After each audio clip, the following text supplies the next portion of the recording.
This was a scaled-down version of the .32 Auto M1906 Blowback, with the mechanism simplified to the extreme. As the pistol is designed for a straight blowback action, there are no links, bolts, or locks to contend with, and when the breech slide is at maximum recoil, the single coil spring, which is housed in the breech slide and surrounds the striker, is fully compressed in readiness to return the breech slide to the closed position.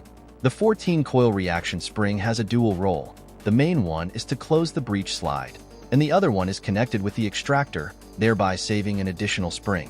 The rear end of the spring is fitted with a collar or plunger bearing on a lug at the rear of the body. The front end thrusts against the forward part of the breech slide and the extractor. Following the withdrawal of the expended case, it is ejected through the breech slide opening by being tilted against a projection at the top of the 6-shot magazine. The sear and trigger bar form one part, pivoted on a transverse pin secured to the body. Pressure on the trigger lowers the forward end of the sear, thus raising the rear end and lifting it out of the hammer bend.